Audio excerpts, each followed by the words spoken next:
Hey guys, how's it going? It's Etanyos here. Long time no see.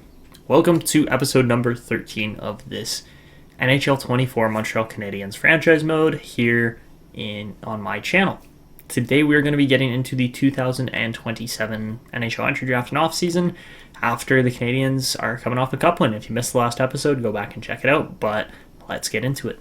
So, as of last episode, we were able to go through everybody beating the Edmonton Oilers in the Stanley Cup Finals in Game 7.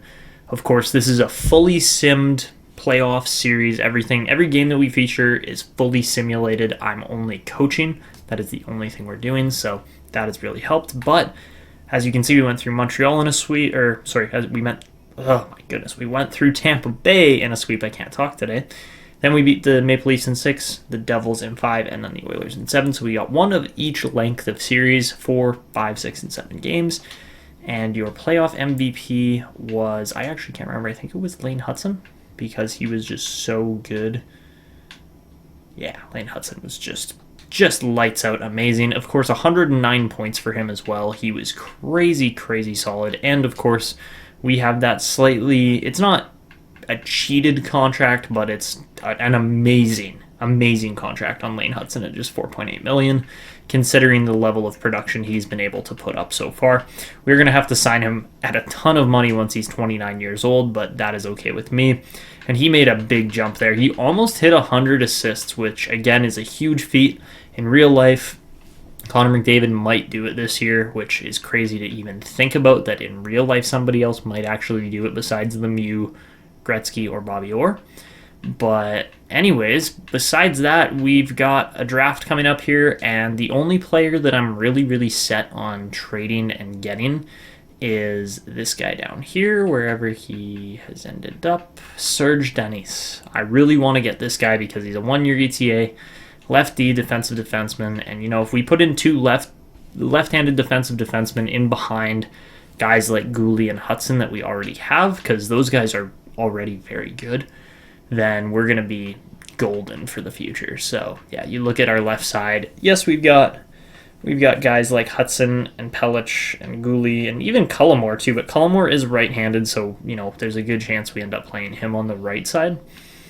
But really, we get any other guys besides those guys, because we already have Yves Grandpierre as well, who's going to be a beast in the future. I'm really excited where this team's headed. So let's get simulating through to the draft. The awards are done already, so it's really just simulating ahead, seeing who wins the lottery and such, and it's going to be Pittsburgh this year. All right, so the Penguins move from 6 to 1. Calgary jumps from 5 to 2, so that's good for them. Columbus gets screwed. Same with San Jose, Nashville, and Anaheim. But, that's how the draft lottery goes, so those are going to be your top teams picking this year. So advancing further on, we passed some kind of owner goal. Not entirely sure what it was, but looking at the actual draft class this year, and there are going to be a couple decent elites in here, guys that we can definitely scoop up a little bit later in the draft, which is good to see. Weeks looks pretty good. Mickelson, Moses, yeah, okay. We've got lots of guys scouted. I am just interested on this Caleb Hartman guy, if he's going to turn out or not. We are probably going to draft him still, just based on where he is in the draft at 175. But yeah, by the looks of it, it's going to be a lot of left wingers too. That's kind of the main facet that this draft is offering this year for picks that we'll actually be able to acquire. As you can see, it's like 3-4 left wingers. So yeah. So yeah, as you guys can see, like the Jean Bedouin looks very good. We'll probably try to grab Ronick and Pascal Dupuis, just to kind of stick with the French theme. That's going to be the fun thing. But I'm realizing now, I don't think we actually got any comments last episode. I don't actually know if there were that many comments, but let's see. Looks like, yeah, Braden Cream said Jean Bodin looks like a good player, especially as a French Canadian. And Hockey Visuals commented a timestamp saying the goalie prospect Pascal Dupuis looks like an actual NHL player in real life, played for the Pittsburgh Penguins. So yeah, cool little comments there. Thanks for the insights on those guys. That's really fun as far as adding to the depth and storytelling line of the series. But let's continue on here. So as we get to retiring players this year, we're going to see the big names as far as Malkin, Marchand, Burns, Carter, Zuccarello, Hedman. Hedman's a big one. He was 92 rated. He could have kept playing. Same with Roman Josi at 91. Who's there? Oh, we got a Nigel feature. Let's go. Anyways, as far as the retirees go, pretty good class this year. Nothing bad. Nigel's just immediately causing chaos. Come here, you chaos cat. There he is. Hello. Hello. Oh, he needs dad cuddles. There we go. All right, as far as goaltender retirees go this year, we got Semyon Varlamov, James Reimer, Antti Ranta, Keith Kincaid. Yeah, okay. Decent little group. Quite a few shutouts between the group there. The main win getters there were the first three, but yeah, that's your retiree class this year. All right, so continuing on here, we'll see quite a few of those guys retire, actually, or become coaches. And as far as coach retirement goes this year, looks like we didn't lose anybody, so that's good. What are you doing? Why you got your claw on my chair? And, alright, as we get to the draft class, I don't really feel the need to do a whole bunch of scouting reports or draft class interviews, simply because I trust the group that we have already, because they just won a cup. Ooh, Joshua Waugh becomes an elite two-way forward. Let's go. That is a huge steal for the Canadiens as far as how well he's developed. So that is an awesome feat that we're going to see. I didn't even notice that until just now. Apart from that, Saunders is actually turning out to look pretty good. We'll see if he can continue to develop or not. Maxime Massé has just been huge for us as well. Same with Heineman, Kirby Dach. Owen Beck's been good. Like we've got a fantastic young group here. I am just wondering, we might be able to find a trade for Vince Dunn. I don't know what it would entail, but we'll see. We'll see if we can trade his rights, because he doesn't want to stay here long term, which is all good with us. Like, we've accepted that at this point, but it's really just more so a matter of clearing up other spaces for guys. Like, we've got Staubitz and Boyce and quite a few different top-end kind of players coming into this team, which I'm super excited for. And Nigel's attacking my carpet as we record here, so, that is what it is. As far as our draft picks go, we're going to be 32nd, probably 40-something with the Minnesota Wild there. As far as our goalies go, I think we're going to be starting probably Daigle and Askarov, however you say it, next year, because those two are going to be the goalies of the future here in Montreal. But yeah, without further ado, let's get to this draft and see what moves we can make, because I don't think, if we take a look at the draft class again here, I don't think we're going to get Serge Denis quite where we want him. Yeah, he's ranked at 29, so we might just miss him if I'm not careful. So we're going to try to trade up a few picks just to get Serge Denis. And then after that, we're into the thick of it with other picks here. So, yeah, all right, let's get to it. All right, so here we go. Let's see what we can do. And the pick we're going to try to trade for is going to be probably the Avalanche's pick, 28. Like, that's just far enough ahead that I think we can make it work. And let's go find a trade and see what we can swap for in exchange for Colorado's pick. So, pick 28 there. Let's see what we got to pay. We're not doing Grand Pierre or Boyce. Yolonen we probably could do. That'd be a decent cap clear. Mayu and Shakai, no. Staubitz and Boyce, no. Gouli, no. We're not doing Owen Beck. How about, I can do Trudeau. I'm not doing Caden Gouli. So, instead of Gouli, let's see, where would the next kind of player? Gouli's there. I could do Stepniak, because he hasn't really grown. For a second round pick, he's honestly a bust at this point. But if they'll take that, I would absolutely do that trade. So, does it go through? Nice. Okay, that's a sick trade. I'm actually really happy with that. We clear up a couple mil in cap space with Yolonen, and then we get a pick back that's going to be a decent defenseman in the future, just like Yves Grandpierre.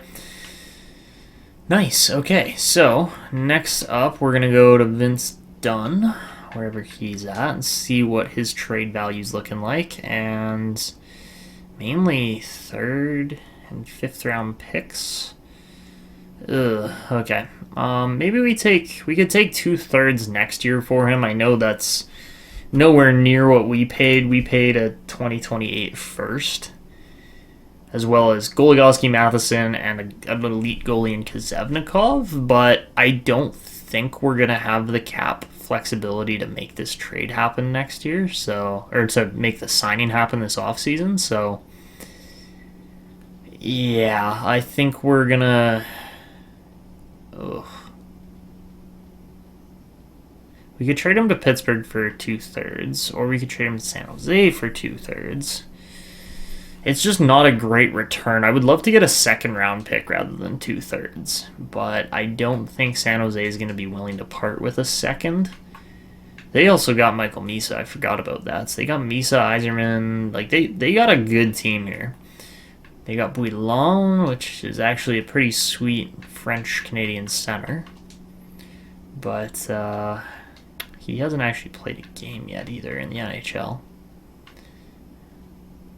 Okay, and the first overall pick is going to be Matt Lane, a 6'5" power forward going to the Pittsburgh Penguins. Solid pick for them. But yeah, let's see if the Pens want to...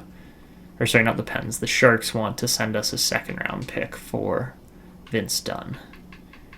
I would absolutely take their 2nd rounder next year for him, but I just don't know if that's going to happen or not. So let's try it. I don't think it's going to go. We might have to give up a pick to get that 2nd, but if you look at our picks next year as well, as far as where they're currently falling, we only have 2nds, which is okay. Like, if we win the Cup, or if we're right in the top end of trying to win the Cup again, then that's worth it. But if we can get another 2nd, I'd be happy. It's too far off the table. Okay, what if we offer...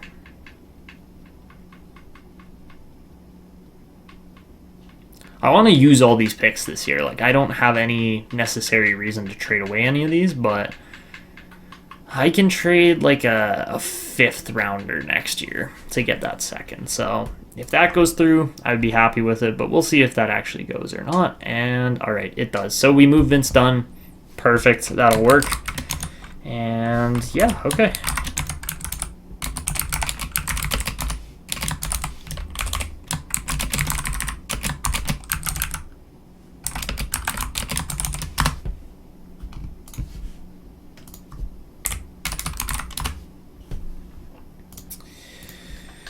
All right, so we'll continue simming out let's just sim out the top 5 here real quick, because that all goes into my spreadsheet. And Callanan, good looking player there.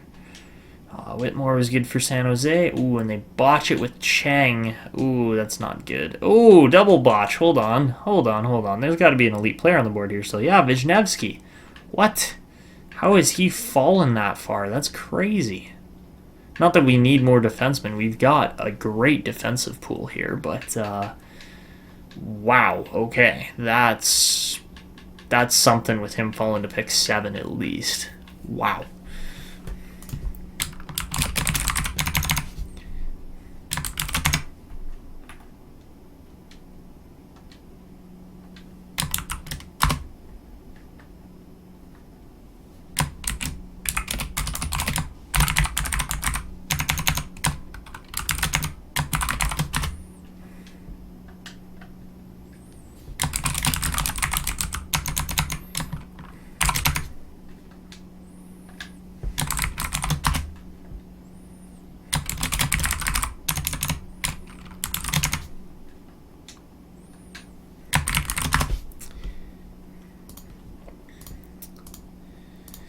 I would have been okay with Nashville's pick if it was a top 6 forward, but they got a high 9th, 5th overall. That's not good enough. And yeah, missing Wisniewski is just such a botch by them.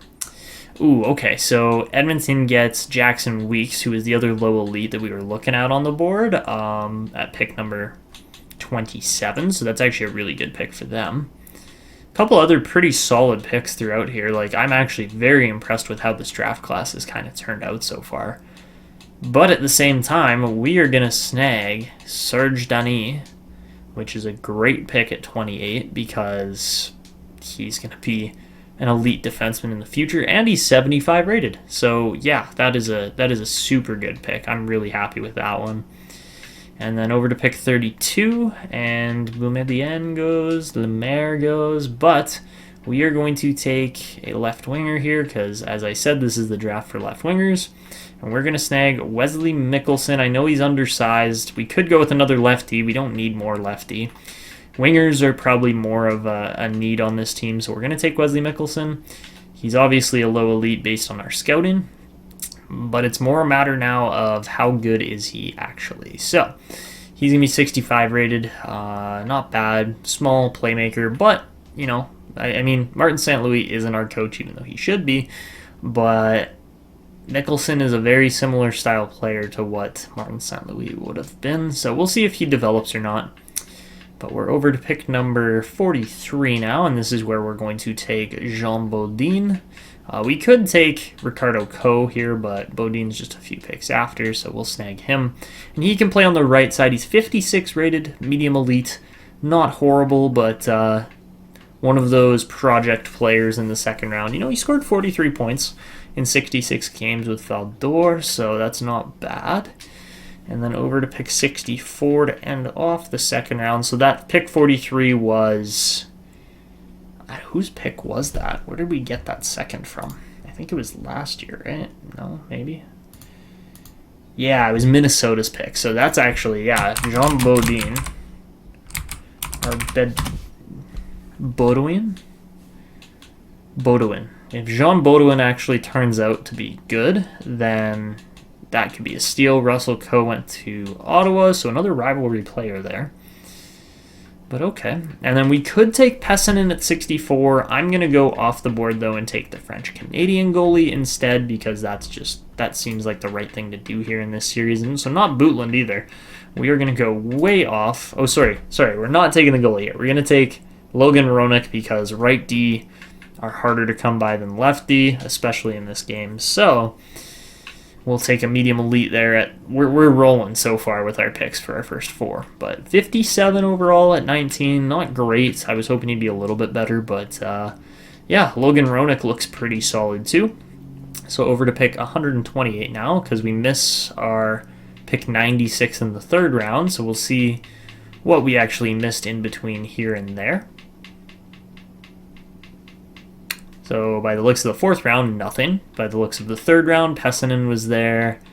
I'm sure the other goalie will be there. The medium 6, ooh, Caden Boudens, or Boudens, however you say his name, Boudens.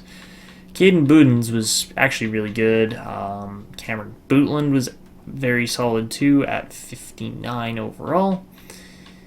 And all right, at pick 128, this is where we'll take Pascal Dupuis, the other goalie we were talking about. He is off the board quite a bit, but he's the next elite player that's there. He's 19, so maybe he'll be a decent rating. And let's see what we got there with our last pick of the fourth round. 59 overall. Okay, not bad, not bad. I'm hoping he can become the goalie of the future because that would be really cool to see Dupuis and Daigle managing the Montreal net. That would be just fabulous to have a French-Canadian tandem in there. That would then allow us to make Askarov a trade piece as well. And with the next pick here, we could take Ortmeyer or Depre, but I don't think we're going to take either of those guys because there's other players available that look better potential-wise, like Caleb Hartman. So yeah, at 160, we'll take the gem there and hope he's medium or low elite, and he is low elite indeed.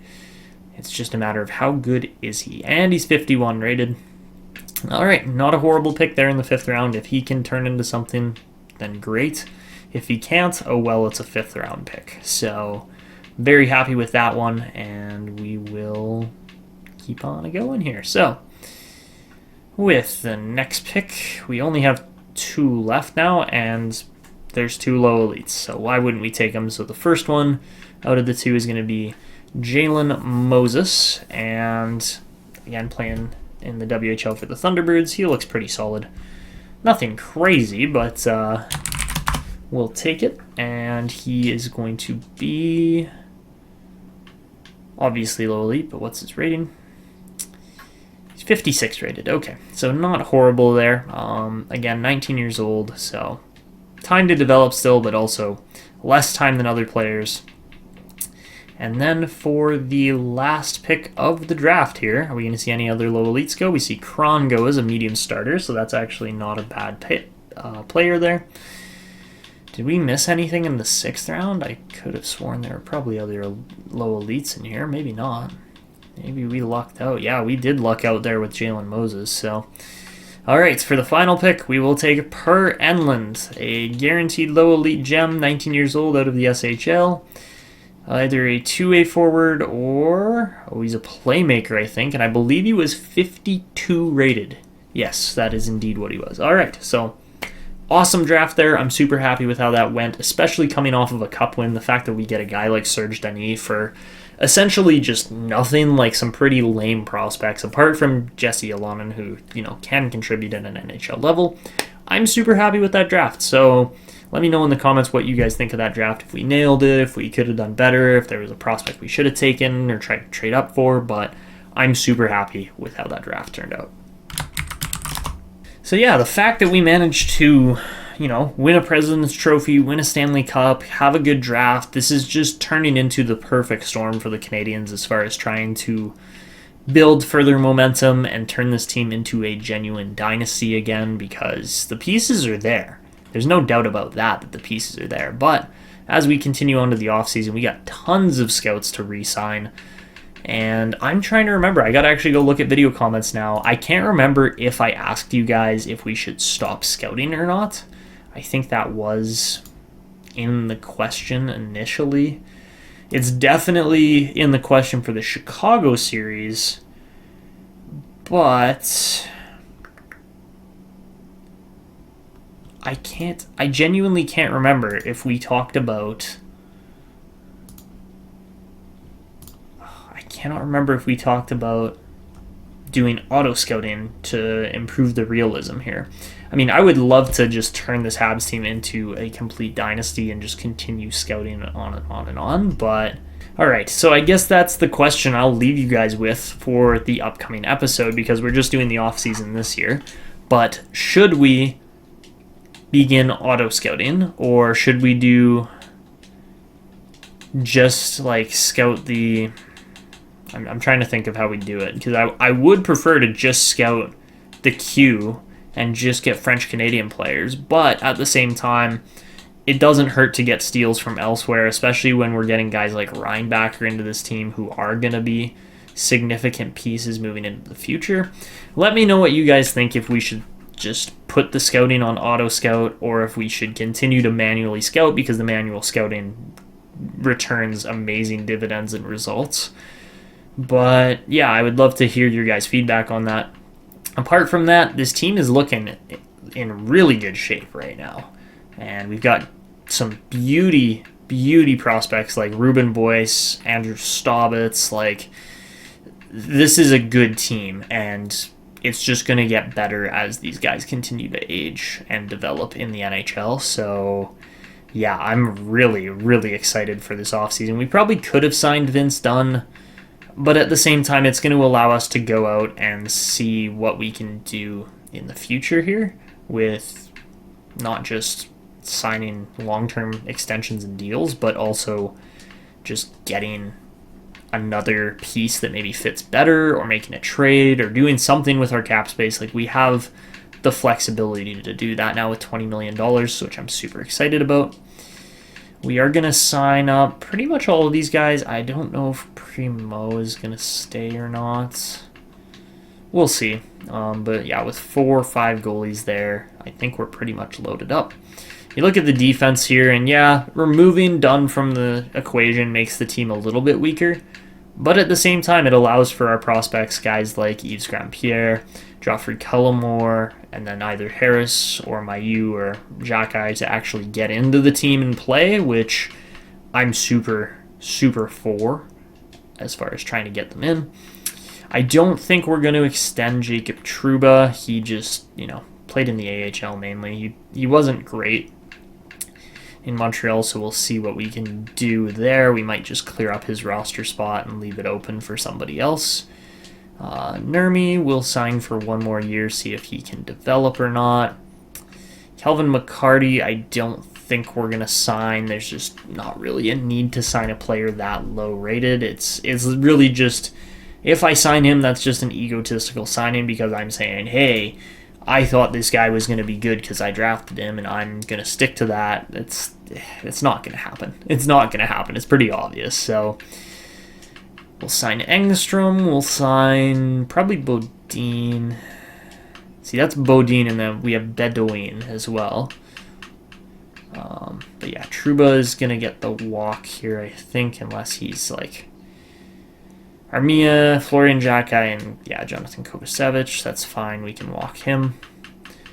And all right, for right wingers this year, Ruben Bois is going to be the guy that's going to get NHL time.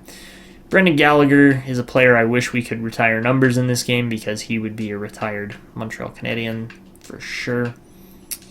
Phil Mazar, again, going to be a cheap contract. Same with Rower, however you say his name. I'll sign up Horak. I guess we can do 3 years. He might end up getting bought out because he doesn't actually look that great. Max Pacioretty wants a deal but doesn't necessarily want it here. We just want a cup, so I don't know why he wouldn't want to sign here. If not, we can do Raphael Harvey-Pinard at 2 years at $1.7 million or so. We'll sign Pizzetta because he's a tough customer. And then we can try getting Pacioretty, go 2 years at 2.5. We'll see if he signs that or not. I would like to re-sign Jake Evans, but if he doesn't want to sign with the team, then that is what it is, because we have other young guns coming up the system here, and Owen Beck is going to be good for the future. If we go 1 year at 2.6 for Evans, I would be happy with that. We'll sign Dansk as well, because he's ready to go. We'll sign Oljevic, and then Oland and Kuka are just, again, not good enough. So that's fine as far as we'll walk them. But, yeah, I really wish Oland had turned out better because he was only 51 rated when we drafted him, but he only grew 10 ratings over 2 years. Like, I was really hoping he would grow more than that, and he just simply hasn't. So that's okay. Busted second round pick. It happens sometimes. And as a second, that's not the end of the world. It just could have been better, obviously. So Cedric Guidon will sign up there too. And then, all right, I think that's it for what we're doing for now. We'll advance a day or two, check out free agency. We might have managed to pull a second round pick off of San Jose for nothing. I doubt that's the case, but you never know. So Fleury doesn't re-sign, Joel Armia does, Brendan Gallagher doesn't, Pizzetta does, Harvey-Pinard does, Jake Evans does sign, sounds good, Max Pacioretty unfortunately does not, Jet Greaves signs, Nicholas Bodine does not sign, Ruben Bois does, Marty Oljevic signs, Staubitz doesn't sign, okay, I think we were probably just out of roster space.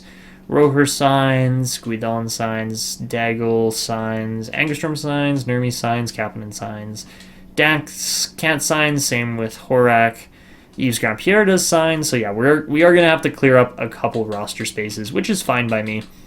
We want Dansk, we want Horak, we want Staubitz, so the guys that are going to go here are going to be... Sakic also is going to walk because he just never grew, so... Again, unfortunate for a third rounder, but yeah, like a lot of our prospects are just walking because we don't have roster spots for them, or they're simply just not good enough for what we wanted them to be. So yeah, we'll walk Kovacevic, we'll walk Bodine, we might walk Gallagher. I want to try to keep him around. 1.3 million for the next 2 years should do that. We'll definitely get Dansk. We'll definitely get Staubitz. And we'll take one more shot at Pacioretty. See if 2.75 will get him done for the next 2 years. And then Horak is up in the air. If we don't sign him, it's not the end of the world. If we do, great. He's a second-round pick, so I would like to see him re-sign. And as far as goalies go, Fleury doesn't want to sign here. He's not happy anymore, so we won't get to retire Fleury on the Canadiens, but that's okay. And I assume we're going to get Caden Primo instead there. So we do get Gallagher, we do get Pacioretty, we do get Primo, we do get Staubitz, we do get Dansk, and then we don't get Horak. So I do just wonder, yes, we have the expiring players, but out of all of our players, who have we signed on that's probably too low rated to really make an impact? I'm going to say Morrow. Morrow can get bought out. That's a player where, yes, I wish we had developed him better, but it didn't happen, so it is what it is. Just clear up all the weak links, because if you do that, your team's going to be stronger. So that's exactly what we're going to do, and we'll sign Jakub Horak to a 3-year deal as a rookie, and then Xavier Simoneau, I mean, we could sign him for like 1 more year. We'll do 1 year at $900K, and then we have approximately $15 million to play with in free agency, which is great. It's exactly what we want, and it'll allow us to potentially make extensions for upcoming expiring players, such as, I don't know, who are our top expiring players coming up? We've got pretty much nobody next year, which is good. Jake Evans will probably get a contract. Maybe Jordan Harris. Maybe. But yeah, not too many expiring players, so we can probably sign a 2-year free agent, which is great. So let's get to free agency, see what's available there. And obviously, you know, some players are going to be upset because Fleury did not re-sign, but that is what it is. Can't always win. And I love that that glitch still occurs. Oh my goodness. Okay, so we're ready to hit free agency. Hopefully we're not going to get too many trade requests, but you never know what you're going to see. And what did I say? We just got a free second-round pick, essentially. That's what we got. We got a free second-round pick for Vince Dunn in exchange for pretty much a 5th, because San Jose didn't have the contract space to sign him. So we just absolutely gamed the system. I love that we managed to pull that off. Jonathan Perron, yeah, did not sign there. Interesting. Jacob Pelletier, however you say it, looks pretty solid, but we're not going to sign him. So we're going to try to get Vince Dunn. That is going to be the goal here. 2 years at like 11.5, 12, maybe just under. Well, no, let's go 2 years, 12 million.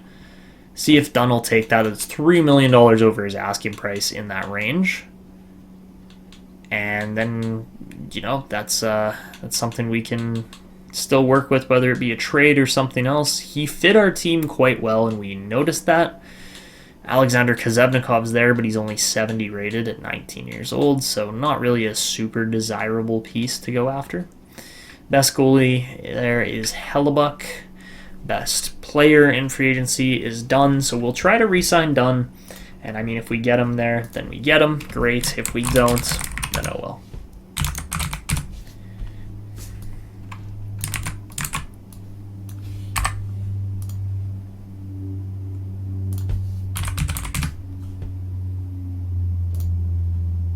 I can't believe we got Ryan Backer for only $5.4 million, though. That is a great asking price for him. And yeah, overall, this team is shaping up very, very nicely. So I like where we're at. All right. We're going to try to get Dunn back. Reason being is that then that way our team is actually a contender again this upcoming year, and it's 5 days in. And all right, we do get Vince Dunn. So perfect. We're ready to go. That's the only move we're making this offseason, and I guess it's going to be a fairly rapid episode here, as far as it's not going to take too long to get going into the next season. It's just going to be lineup management more so here coming up. But again, you guys got to let me know, as Nigel's back, You guys got to let me know, do we keep auto scouting or do we keep manually scouting for this upcoming year, or do we auto scout just to keep the realism factor in a little bit better? Let me know in the comments.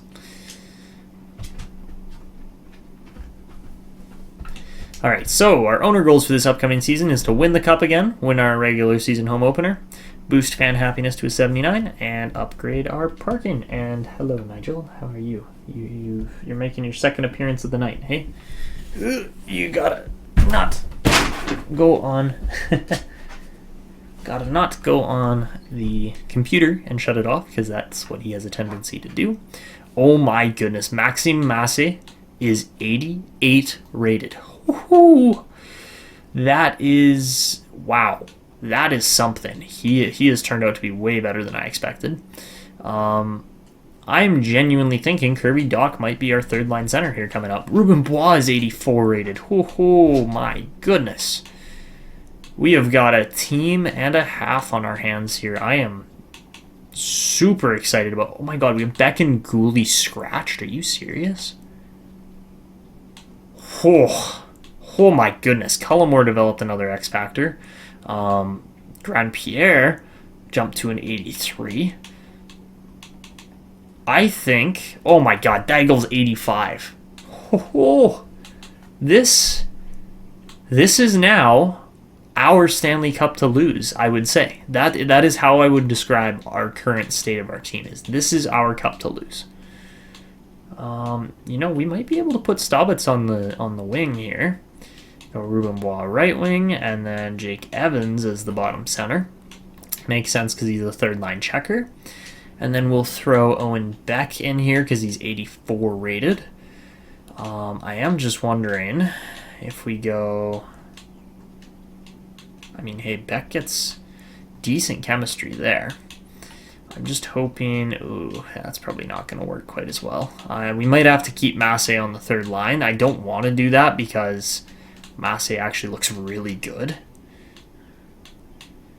I wonder. Ooh, okay. We could play it like that. I really like that. Kirby Dach is $6.5 million, so not spectacular there. Massé's on another year still before we gotta sign him. Same with, I would assume, same with Caswell. Yeah, so we're really getting some free service on our second line there from Clark Caswell and Maxime Massé, who we managed to get, if I'm not mistaken, one pick apart. Yeah, that is fabulous. Wow. Yeah, we turned this team into something special within a couple drafts. So I am super, super happy with how this has gone so far.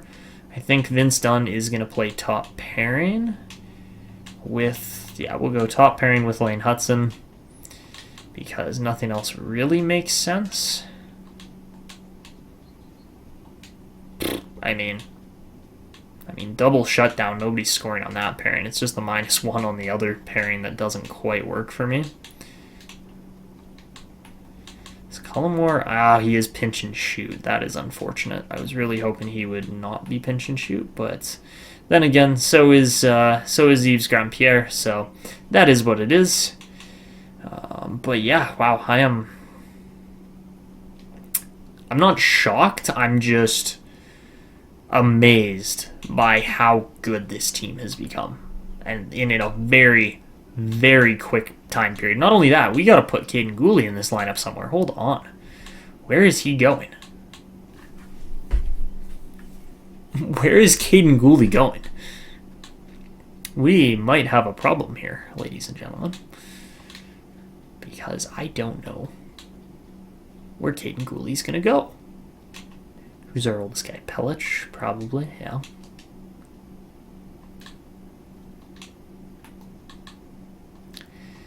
Are we sacrificing a lot of rating? Yeah, 6 rating difference is pretty drastic. But at the same time, there's an 8-year age gap between the two.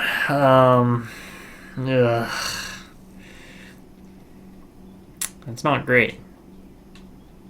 Honestly, not great. That's a tough one. I need you guys to decide for me because I genuinely can't decide. I know we just made a trade for him last year, but do we hold on to Adam Pelech and play him over one of our young defensemen?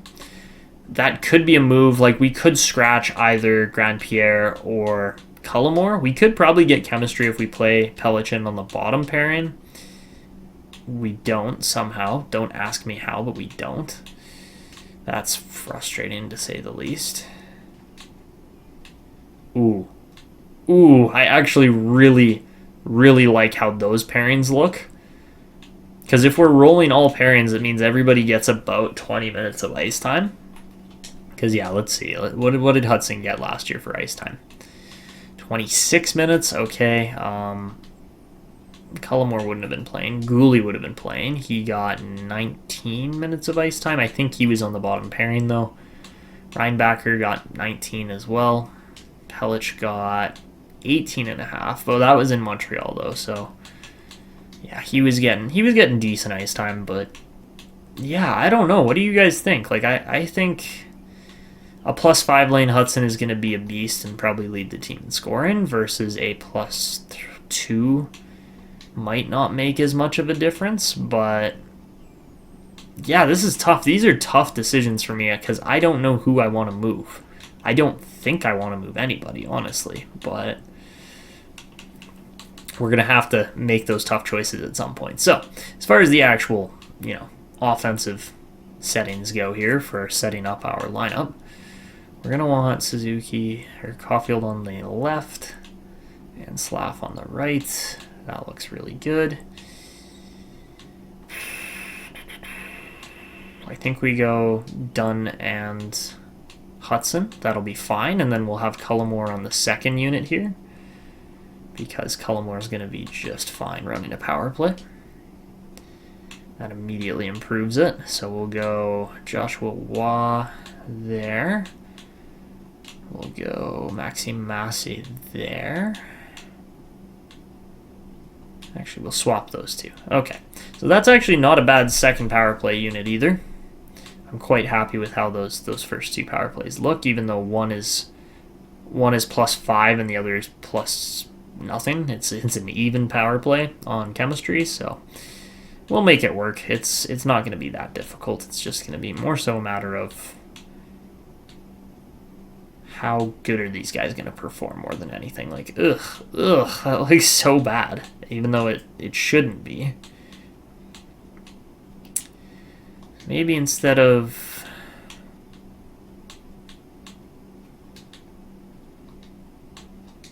Massey for 4-on-4, we throw Dunn in here. Okay, that's better. That is much better. Alright, so that was our power plays. As far as our PKs go, as long as they're all +1 or 0, they're all +1, that's fabulous. Alright. Then I am happy. Wow, that is a fabulous looking group. Wow, okay. Awesome. Alright, we'll swap Hudson and Gooley for 4-on-4 line 1, 4-on-4 line 2. Looks good. Yeah, okay. Yeah, that should work. And Doc and Caswell. You know what? Let's go Caswell playing center, and then Massey playing wing.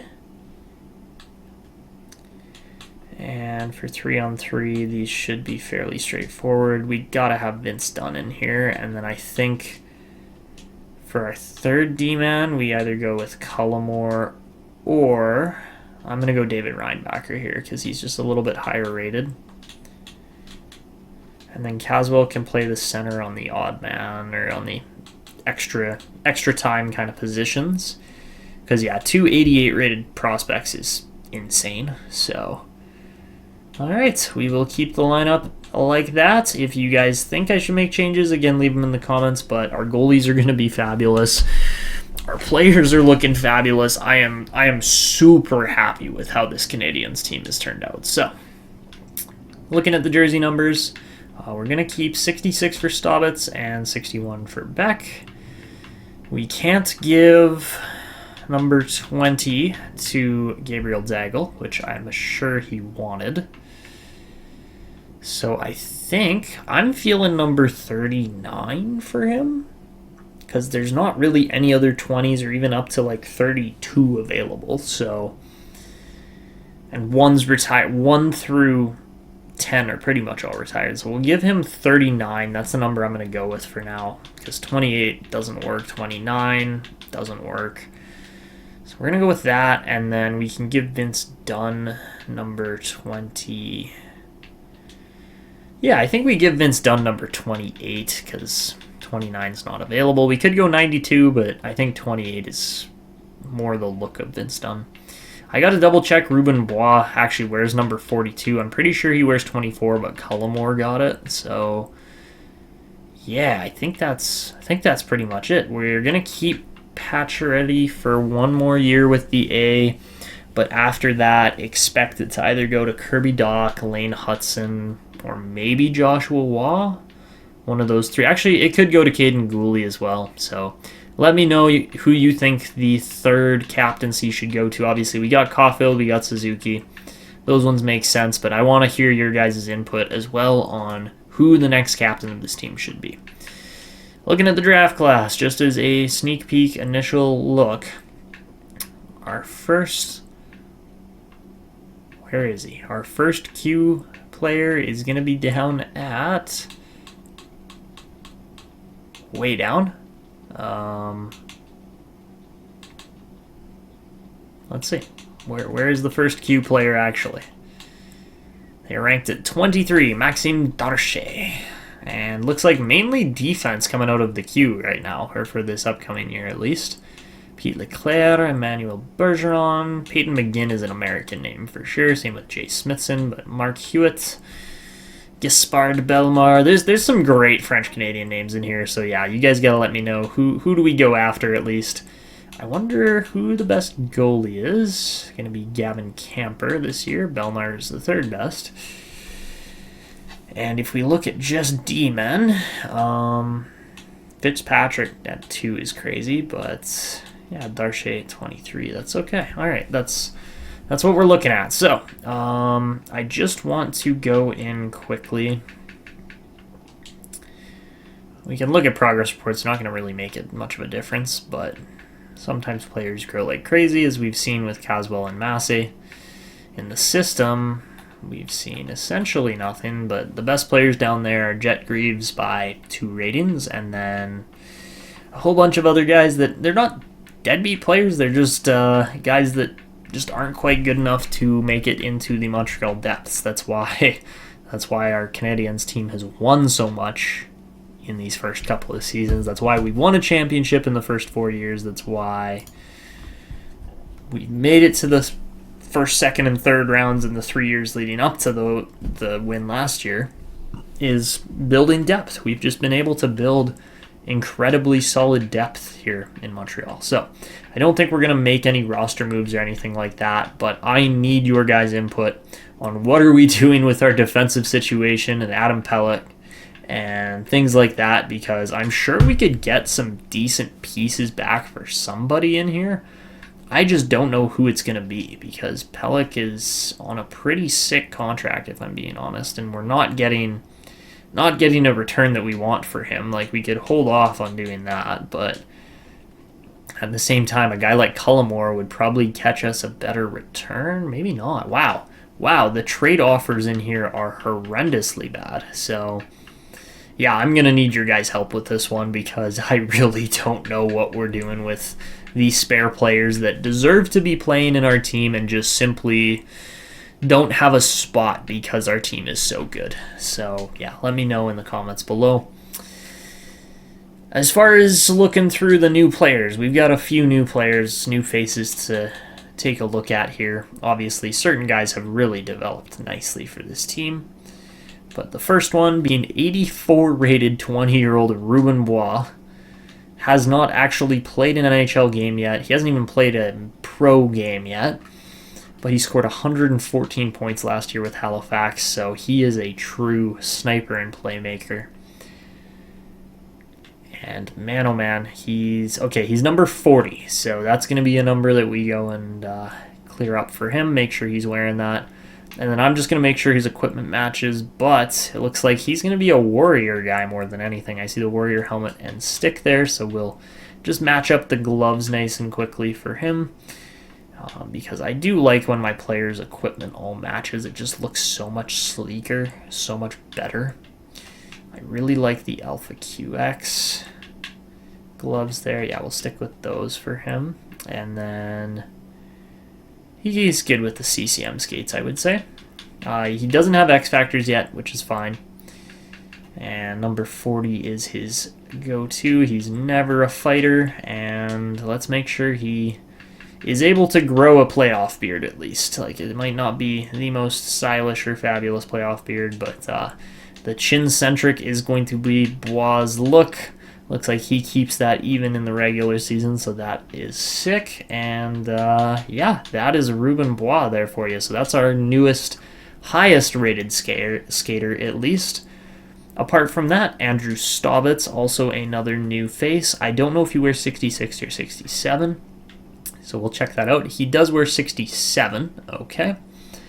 And for an Andrew, he looks fairly, well, I would say he looks Asian for sure. So looks like he's got True mainly going as his equipment, so we'll get him some True gloves. And then once we do that, things will probably look a little better, you betcha.